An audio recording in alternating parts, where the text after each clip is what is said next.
सुप्रभातम विद्यार्थियों, हम लोगों ने पिछली कक्षा के अंदर व्यंजन संधि हम लोग पढ़ रहे थे और व्यंजन संधि में आप लोगों को मैं व्यंजन संधि के 4 भेद पढ़ा चुका था। ठीक है, अब उसके आगे व्यंजन संधि का 5वां भेद है ना, और संधि के जो कुल भेद हैं उसमें से 11वां भेद, संधि के टोटल भेदों में से 11वां भेद मैं आप लोगों को पढ़ा रहा हूं, जिसका नाम है अनुनासिक संधि। क्या नाम है बच्चों? अनुनासिक संधि। ठीक है, ये व्यंजन संधि का भेद है। तो अनुनासिक संधि क्या कहती है कि पद के अंत में स्पर्श व्यंजन के बाद यहां पर व्यंजन वर्ण होना चाहिए, वो भी कौन सा? तो बोले स्पर्श व्यंजन। स्पर्श व्यंजन मैंने आपको बताया था ना, शॉर्टकट के लिए कूचू टुतुकू है ना, जो कूचू टुतुकू है, कूचू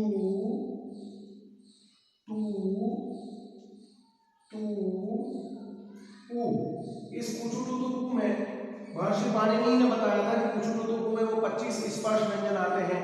कू से क ख ग घ ङ, चू से च छ ज झ ञ, तू से ट ठ ड ढ ण, तू से त थ द ध न, कू से प ह म। तो कहा कि आगे प्लस के पहले इन 25 व्यंजन वर्णों में से कोई सा भी वर्ण आगे हो, और अंत में जो पंचम वर्ण है, कौन सा? पंचम वर्ण। पंचम वर्ण कौन सा? तो बोले जो है वो पंचम वर्ण तो इनके अंत वाले ये 5 ही है ना। कौन कौन से? जो है इंग, च छ ज ञ, ट ठ ड ढ ण और त थ द ध न और प फ म, ये 5। तो कह रहे हैं कि इन स्पर्श व्यंजन वर्णों के बाद यदि इन 5 में से कोई सा भी वर्ण आ जाता है तो उस वर्ग का पंचमाक्षर हो जाएगा। कौन सा अक्षर हो जाएगा? पंचमाक्षर हो जाएगा। आगे बात समझ में क्या कहा कि स्पर्श व्यंजन वर्णों में से कोई सा भी वर्ण प्लस के पहले हो और प्लस के बाद में इन स्पर्श व्यंजन वर्णों के अंतिम वर्णों में से यदि कोई सा भी वर्ण होगा तो उस पहले वाले वर्ण के स्थान पर उसी वर्ग का पंचम वर्ण हो जाएगा। बहुत ही सरल बात उन्होंने कही है। जैसे यहां कह रहे हैं कि क ख ग घ ङ में से कोई सा भी आ जाए और उसके बाद प्लस के बाद यदि य आ जाए, ग आ जाए, ण आ जाए, तो इस क को हटाने के बाद इस क के स्थान पर कौन सा? ये 5वां वर्ण इंग ही यहां पर रख दिया जाएगा। आगे बात समझ में? यही कहा है अनुनासिक संधि में। चलिए उदाहरण देखते हैं। उदाहरण हमारे सामने यहां पर देखने को मिल रहे हैं कि तत् धन नूनम। अब देखो तत् प्लस नूनम, तो इधर देखो ये त जो है वो वर्ग का, त वर्ग का पहला वर्ण है और उसके बाद न जो है त न इसी वर्ग का अंतिम वर्ण है, तो पंचमाक्षर आ गया। और स्पर्श व्यंजन का पहला वर्ण आ गया तो इसके स्थान पर इसी वर्ग का 5वां वर्ण हो जाएगा। तो देखो विद्यार्थियों, त का अंतिम वर्ण कौन सा है? पंचमाक्षर त थ द ध न, तो हम लोग इस त के स्थान पर न लिख देंगे। ठीक है, क्योंकि ऐसा सभी ने कहा है। न हलंत ही होगा, उसके बाद फिर न हलंत था इसलिए आधा लिखा हमने, है ना, और वापस कैसा कैसा लिख देंगे? तत् प्लस नूनम बराबर तन्नूनम। उसी प्रकार देखो त के बाद फिर न आ गया, मतलब स्पर्श व्यंजन के बाद पंचमाक्षर आ गया स्पर्श व्यंजन का, तो इसके स्थान पर फिर न कर देंगे, तो स क्री, त की जगह न कर देंगे, त की जगह क्या कर देंगे? न कर देंगे, तो ये क्या हो जाएगा? निषिधे।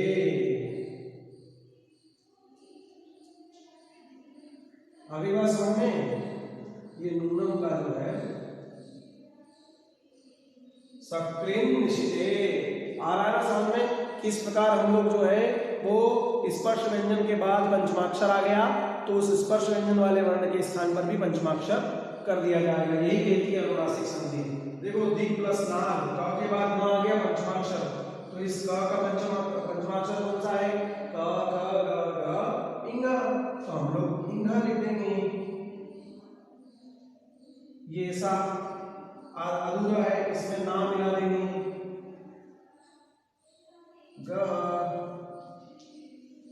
दिग प्लस नाग बराबर दिनागह। उसी प्रकार तत् प्लस न, देखो त के बाद न आ गया, इस त के स्थान पर भी न हो जाएगा।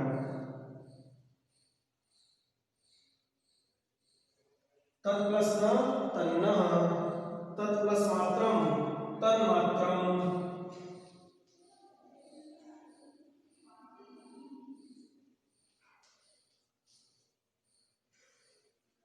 दिग प्लस नागः, क का पंचमाक्षर कौन सा है ना, दिनागः। ये यहां लिख देता हूं, क के स्थान पर इसका पंचमाक्षर हो जाएगा दिनाकः। षट प्लस मुखः, ट वर्ग का जो है पहला वर्ण है, उसके बाद म अंतिम वर्ण है, ठीक है। तो ट का अंतिम अक्षर क्या है, ट ठ ड ढ ण, ठीक है। तो क्या हो जाएगा ण, वो भी अधूरा होगा क्योंकि अधूरा व्यंजन है, ठीक है। उसके बाद षण्मुखः, वाक् प्लस मयम, क के बाद म आ गया तो क के स्थान पर क्या हो जाएगा पंचमाक्षर ngः, फिर क्या है मयम, तो क्या हो गया वांगमयम, षण्मुखम, दिनागः, तन्मात्रम, तन्नः, दिनागः, सकृत निषिधे, तन्नूनम। ये सब कौन सी संधि होगी आपकी, अनुनासिक संधि। इसका नाम ही है अनुनासिक। अनुनासिक वर्ण कौन से होते हैं, पंचम वर्ण अनुनासिक होते हैं, अर्थात जो ये मैंने आपको बताया थे ना अभी कौन कौन से, तो बोले जो है इंग, ञ, ण, न और म, ये सब अनुनासिक वर्ण कहलाते हैं। क्या कहलाते हैं, अनुनासिक। अनुनासिक यानी इनको बोलते समय मुख और नासिका दोनों का उपयोग होता है, इसलिए इनको अनुनासिक वर्ण कहा है। क्या कहा है, अनुनासिक वर्ण, अनुनासिक वर्ण। और इस संधि में भी यही होता है कि इसके पहले यदि स्पर्श व्यंजन का कोई सा भी वर्ण आ जाए और उसके बाद यदि पंचमाक्षर आते हैं तो उस वर्ण का पंचमाक्षर वहां पर कर दिया जाएगा।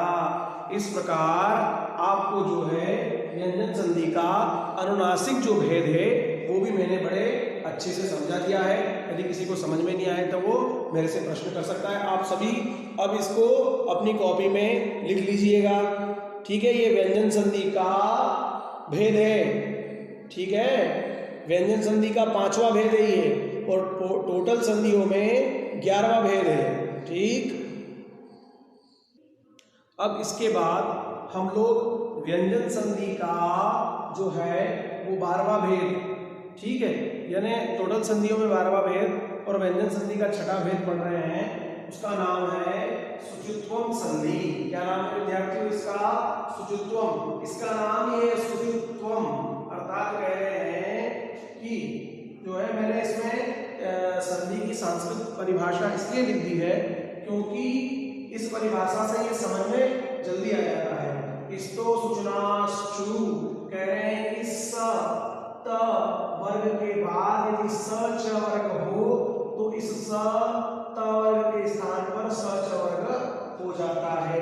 यहां समझा रहा हूं मैं आप लोगों को कि यदि स या त वर्ग के बाद प्लस के पहले क्या हो, प्लस के पहले या तो ऐसा स हो या फिर स न हो तो त वर्ग भी चलेगा। यदि त वर्ग है या तो स हो या फिर उसके बाद त वर्ग है और उसके बाद यदि इस स के बाद ऐसा स आ जाता है तो इस स को हटाकर ऐसा ही स हमको उसके स्थान पर रख देना है, ठीक है। और यदि त वर्ग के बाद, त वर्ग में कौन कौन से वर्ण आते हैं बच्चों, तो त थ द ध न, इनके बाद में यदि वहां पर च वर्ग है, इनके बाद भी यदि च वर्ग है, च छ ज ज य, इनमें से किसी वर्ण के बाद है तो इन वर्णों को हटाकर त वर्ग के स्थान पर च ही लिख देंगे, थ के स्थान पर छ लिख देंगे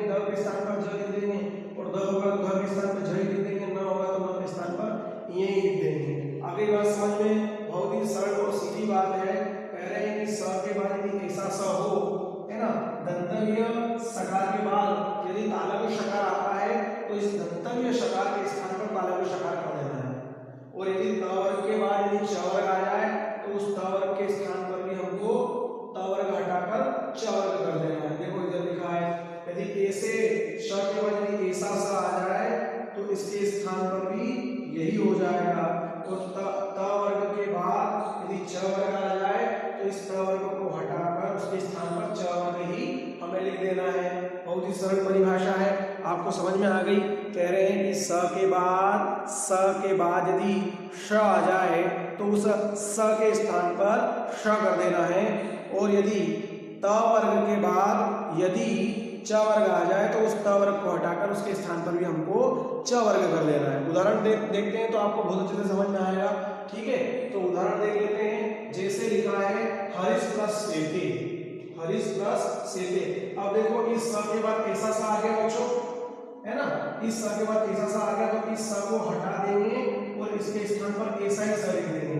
तो ये देखिए हरी श कैसा है, अधूरा है, हमने ये लिखा है ऐसा अधूरा और इसको लिख दिया शेते। ये आपकी संधि हो गई सुचित्वम, हरीश प्लस सेते बराबर हरिश्वेते। उसी प्रकार जो है सत प्लस चित, त के बाद क्या आ गया, च आ गया, तो त के बाद च वर्ग है ना, त वर्ण के बाद च वर्ण है, तो इस त वर्ण के स्थान पर भी क्या हो जाएगा, च हो जाएगा। तो चलिए स च अधूरा रहेगा क्योंकि त भी अधूरा है, फिर च में ई लग जाएगी तो क्या हो जाएगा ची, और बचा क्या त, तो सच्चित। सच्चित इत्यस्मिन् पदे कः संधि, व्यंजन संधि। हरिश्चेते इत्यस्मिन् पदे कः संधि, व्यंजन संधि। उद प्लस ज्वल, अब देखो द के बाद क्या आ गया, ज आ गया, तो त थ द, त थ द आ रहा है, तीसरा वर्ण त वर्ग का है ना, तीसरा वर्ण द, त वर्ग का तीसरा वर्ण द है, और द के बाद ज आ गया, मतलब जो है च वर्ग का तीसरा वर्ण आ गया। तो इस द के स्थान पर भी कौन सा वर्ण हो जाएगा, ज हो जाएगा। तो चलिए इसके स्थान पर ज कर देते हैं, ज आधा होगा, पीछे पूरा लिखा है, और उज्ज्वल। इस प्रकार जो है आपका यह व्यंजन संधि का छठा भेद सुचित्वम भी आपको मैंने समझा दिया है कि स के बाद यदि श आ जाए तो उस स के स्थान पर भी श हो जाएगा, और यदि त के बाद च आ जाए तो उस त वर्ग के स्थान पर भी च वर्ग हो जाएगा। चलिए आप इसको भी अपनी फेयर कॉपी में अच्छे से लिख लीजिए, और यदि आपको समझने में कहीं समस्या आई है तो आप मेरे से पुनः प्रश्न कर सकते हैं, मैं आपको फिर से इस संधि को समझा दूंगा। चलिए बच्चों, अब व्यंजन संधि का अंतिम भेद जो हमारे सिलेबस में लगा हुआ है उसके अनुसार अब हम उसको पढ़ेंगे। इसका नाम है शुटुत्वम। यह जिस प्रकार हमने सुचित्वम संधि पढ़ी थी ना अभी थोड़ी देर पहले, सेम उसी प्रकार की शुटुत्वम संधि है। शुटुत्वम इसलिए इसको कहते हैं क्योंकि इसमें पहले स त वर्ग के स्थान पर क्या हो रहा था, श च वर्ग। अब इस स त वर्ग के स्थान पर श ट वर्ग हो जाता है। सेम उसी प्रकार की है, बस केवल हमें थोड़ा सा ये ध्यान रखना है कि यदि जिस प्रकार इस स के बाद ऐसा स आ जाए तो इस स के स्थान पर भी ऐसा ही स कर देना है, या त वर्ग के बाद यदि ट वर्ग आ जाए तो इस त वर्ग के स्थान पर भी ऐसे ट वर्ग कर देना है। एज इट इज है, दोनों बहनें हैं सुचित्वम और शुटुत्वम। ठीक है, तो इस शुटुत्वम संधि को हम लोग जो है अब करेंगे। उदाहरण के लिए देख लेते हैं, जैसे कि यहाँ पर स के बाद दंतव्य शकार के बाद यदि मूर्धन्य शकार आ जाए तो उस दंतव्य शकार के स्थान पर भी मूर्धन्य शकार हमको कर देना है। क्लियर बात है।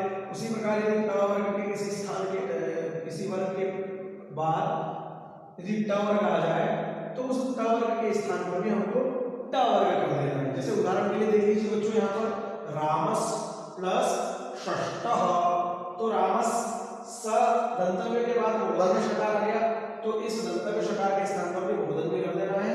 बहुत ही इजी संधि है, और अभी थोड़ी देर पहले हमने इसके एक भेद को पढ़ाई था, उसी प्रकार से ये भी जो है ये हो गई रामस षष्ठः बराबर रामषष्ठः। उसी प्रकार विस प्लस णु, अब देखो इस स के बाद जो है ये ट वर्ग आ गया, ट वर्ग का अंतिम वर्ण है ण आ गया, तो इस स के स्थान पर भी कौन सा सकार हो जाएगा आपका मूर्धन्य शकार। तो हम लोग कर देंगे मूर्धन्य शकार अंतिम में, अधूरा है इसलिए अधूरा, और यहाँ पर अणु लगा देंगे, क्या हो गया विषणु। इस प्रकार आपको शुकत्वम संधि की समझ में आ गई है, ठीक है। इसमें भी बहुत इजी बात है कि स त वर्ग के बाद यदि श ट वर्ग आ जाता है तो स त वर्ग के स्थान पर श ट वर्ग कर देना है, बहुत इजी है। चलिए आप इसको भी लिख लीजिए। इस प्रकार आज आपका संधि प्रकरण का जो है व्यंजन संधि तक का भाग कंप्लीट हो गया है। अब हम अगली कक्षा के माध्यम से जो है विसर्ग संधि पढ़ेंगे बच्चों। कौन सी संधि पढ़ेंगे? विसर्ग संधि। तो चलिए आप लोग इसे लिख लीजिए, और जहां कहीं यदि आपको समझ में नहीं आया हो तो आप उसके विषय में मुझे प्रश्न कर सकते हैं। चलिए बहुत बहुत धन्यवाद। आपने व्यंजन संधि के सभी भेदों को पढ़ लिया है उदाहरण सहित, जो हमारे सिलेबस में लिखे हुए हैं। अब उसके बाद हमको जो है विसर्ग संधि पढ़ना है। चलिए बहुत बहुत धन्यवाद।